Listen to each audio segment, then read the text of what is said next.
तो चारों चुनावी राज्यों के नतीजे करीब करीब हमारे सामने हैं और ये स्पष्ट तौर पर देखा जा सकता है कि हिंदी पट्टी के तीनों राज्यों में बीजेपी बहुमत के साथ सत्ता में लौट रही है। वहीं तेलंगाना कांग्रेस के लिए संतोष की बात है। इन मसलों पर बातचीत के लिए हमारे साथ मौजूद हैं वरिष्ठ पत्रकार प्रदीप सौरभ।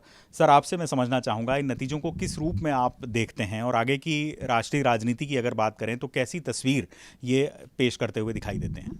देखिए, नतीजे तो अब आ ही गए हैं और ऑलमोस्ट 3 और 1 का साफ साफ दिख रहा है कि 3 हिंदी पट्टी के खास बड़े राज्यों में, खासकर मध्य प्रदेश को देखें तो बहुत बड़ा राज्य है और वहाँ से लोकसभा की भी काफ़ी सीटें आती हैं। तो जिस तरीके से बीजेपी ने इन 3 सीटों को जीता है राज्यों को, राजस्थान, मध्य प्रदेश और छत्तीसगढ़, तो इससे एक जो संदेश निहितार्थ जो आपका प्रश्न है वो ये है कि जो हिंदी पट्टी है, टोटल नॉर्थ इंडिया जिसको हम कहते हैं, उसमें बीजेपी ने अपनी पकड़ पूरी तरीके से बना ली है। बिहार और अगर हिमाचल को अगर हम छोड़ दें तो ऐसा कोई राज्य इस पट्टी में नहीं बसता है। और ये कहा भी जाता है, जिसमें उत्तर प्रदेश जैसा बड़ा राज्य भी है, जैसे मध्य प्रदेश है वैसे ही उत्तर प्रदेश भी एक बहुत बड़ा राज्य है। तो उसका अर्थ ये है कि, और ये कहते भी हैं कि जिसको नॉर्थ इंडिया में जिसकी पकड़ नहीं है वो सरकार नहीं बना सकता। तो ये 24 का भी एक संकेत है कि 24 में जिस तरीके से पूरी हिंदी पट्टी में भारतीय जनता पार्टी ने बढ़त बनाई है और हैं उनकी सरकारें हैं। लेकिन एक चीज़ और इससे जो निकल के आती है कि दक्षिण भारत से भारतीय जनता पार्टी आम पूरी तरह सफाया हो गया, जो कि गेटवे माना जाता था कर्नाटक, वहाँ से भी उसका शासन ख़त्म हो चुका है। तो अगर ये देखा जाए कि अब वो कांग्रेस को अगर हम कहें तो कांग्रेस जिस तरीके से बीआरएस को हरा के वहाँ पर जीती है, तो क्षेत्रीय पार्टियों को भी क्या कहते हैं कि कांग्रेस ने वहाँ पर हराया है। तो अब जैसे उसके पड़ोस का राज्य है, वहाँ पर भी जब चुनाव होंगे तो वहाँ क्या नतीजे निकलेंगे, क्या कांग्रेस वहाँ पर कुछ कर पाएगी? तो कांग्रेस अब सिकुड़ गई है दक्षिण भारत के अंदर। मैं आपसे ये भी जानना चाहूँगा सर कि जब नतीजे आए तो आप इसमें स्थानीय मुद्दों को, इन तीनों राज्यों में स्थानीय जो मुद्दे रहे, उनको जिम्मेदार इस जीत के लिए मानते हैं, या फिर एक बीजेपी और प्रधानमंत्री नरेंद्र मोदी के पक्ष में जो एक लहर देश में बनी हुई है वो ज़्यादा इसके लिए उत्तरदायी है? हालांकि कॉम्बिनेशन ऑफ इश्यूज़ हैं, लेकिन ज़्यादा उत्तरदायी कौन सा घटक है? देखिए कि अगर मैं ये कहूँ कि स्थानीय मुद्दे नहीं हैं, और ये एक अनुभव किया गया है पिछले तमाम इलेक्शंस में जो खासकर हिंदी पट्टी में हुआ है, उससे ये लगता है मुझे कि जो मतलब धर्म की राजनीति है, जो हिंदुत्व की राजनीति है, वो महंगाई, बेरोजगारी और अन्य जो ज़रूरी अहम सवाल हैं उन पर भारी पड़ती है। और ये उससे कहीं एक निहितार्थ मुझे ये भी समझ आता है कि वो जो क्या कहते हैं, ये ऐसे जो मुद्दे हैं जिनको लोग कहते हैं कि ये बहुत बड़ा मुद्दा है, इतने लोगों को रोज़गार देने की बात की गई थी, नहीं दिया। लेकिन ये जब ये मुद्दे उठते हैं, और आप बहुत ध्यान से देखिए कि कोई ऐसी सभा नहीं होती है, खासकर प्रधानमंत्री के या उनके, हर राज्य में 1-2 क्या कहते हैं कि प्रवीण टोगड़िया टाइप के नेता हैं। जैसे मध्य प्रदेश में ही नरोत्तम मिश्र समानांतर सेंसर बोर्ड चलाते थे जिस तरीके से, तो हर राज्य में है। लेकिन आपको नहीं लगता सर कि कहीं ना कहीं से विपक्ष की राजनीति भी इसको हवा देती है कि बीजेपी और प्रधानमंत्री नरेंद्र मोदी या बाकी जिन लोगों का आप जिक्र कर रहे हैं, योगी आदित्यनाथ हैं, वो इस किस्म की राजनीति करें? वो इस रूप में कि जब सनातन के खिलाफ स्टालिन ने कोई बयान दिया तो ऐसा माना जा सकता है कि कांग्रेस में जो शीर्ष नेतृत्व है या इंडिया गठबंधन है वो इसको नकार सकता था कि हम इस बयान से इत्तेफाक नहीं रखते, लेकिन उन्होंने चुप रहना मुनासिब समझा, खुलकर निंदा नहीं की। आपको लगता है सनातन का विषय भी एक ऐसा है जो अंदर खाने हिंदी पट्टी में? आप उसे सनातन कह लीजिए या मैंने जैसे हिंदुत्व कह लिया, सनातन है क्या? अगर उस पर आप डिबेट करेंगे, डीएमके स्टालिन के बयान मैं आप बिल्कुल सही कह रहे हैं, लेकिन आप जो आपका ये कहना है कि फिर सनातन पर बोला, ऐसा नहीं है कि अन्य पार्टियों ने बोला नहीं है।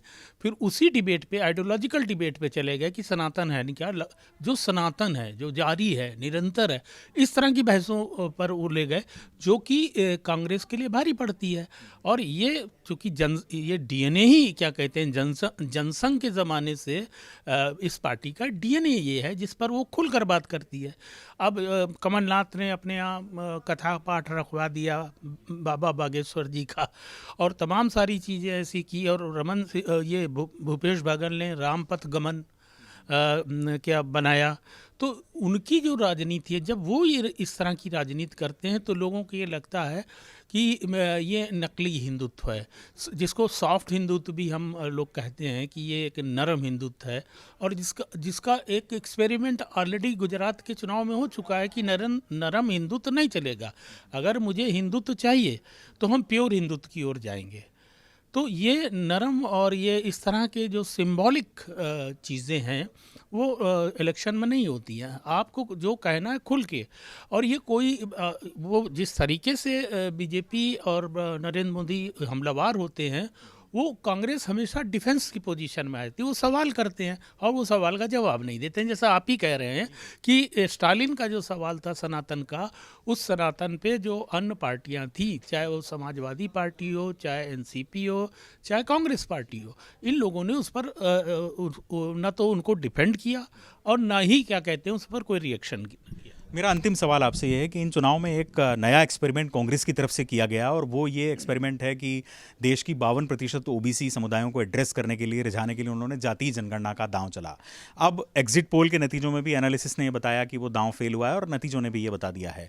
आपको लगता है कि यहाँ से आगे कांग्रेस इसी रवैये को अपनाते हुए इसको लोकसभा चुनाव में दोहराती रहेगी, या किसी किस्म का कोई कोर्स करेक्शन या कोई चिंतन इस पर होगा?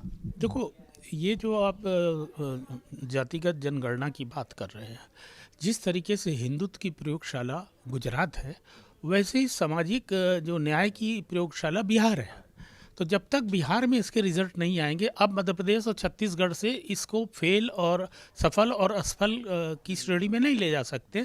बिहार इसका कोर मॉडल होगा कि बिहार में इस सामाजिक न्याय के सवाल पर किस तरीके से वोटिंग होती है, क्या पैटर्न आता है।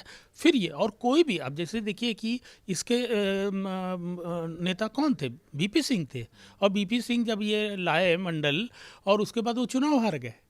तो किसी भी डिस्कोर्स को बढ़ने में टाइम लगता है, और वो क्या कहते हैं कि नरेंद्र मोदी या बीजेपी जो आज की बीजेपी है, पहले वाली बीजेपी नहीं है, जो वाजपेयी वाली बीजेपी नहीं है, इसको उसमें आने में बहुत टाइम लगा कि जब बाबरी ध्वंस हुआ था, अब अगर वहाँ से इसको जोड़ेंगे तो ये करते करते करते करते करते ये धीरे धीरे आज इस स्थिति पहुँची है। तो ये समय लेगा लोगों तक कम्युनिकेट करने में। एक तो इन पार्टियों के पास संगठन नहीं है, यहाँ हीरोइज्म है, यहाँ राहुल गांधी है, यहाँ प्रियंका गांधी है, यहाँ अखिलेश यादव है, यहाँ शरद पवार है। बीजेपी के पास वार्ड लेवल तक और क्या कहते हैं बूथ लेवल तक का संगठन है, और वो उस तरह का एक क्या कहते हैं कि उन्माद खड़ा करते हैं कि हर बूथ से 51% वोट चाहिए। इस तरह का जो स्लोगन होता है, अगर मान लीजिए 100 बूथ हैं, उसमें 80 लोग भी इस पर काम करते हैं, 51, तो आप समझ सकते हैं कि वोट परसेंटेज का क्या हो जाता है। जाहिर तौर पर बहुत शुक्रिया इस पूरी जानकारी के लिए आपका प्रदीप सर। हम स्पष्ट तौर पर देख सकते हैं कि जातीय जनगणना का जो प्रयोग कांग्रेस ने इन चुनाव में किया था, इन 3 हिंदी पट्टी के राज्यों के आधार पर ये नहीं कहा जा सकता कि वो प्रयोग पूरी तरह से फेल हो चुका है। इसके लिए अब इंतज़ार करना होगा। बहुत मुमकिन है कि कांग्रेस अपनी बात जनता तक न समझा पाई हो, ऐसा प्रदीप सौरभ का मानना है।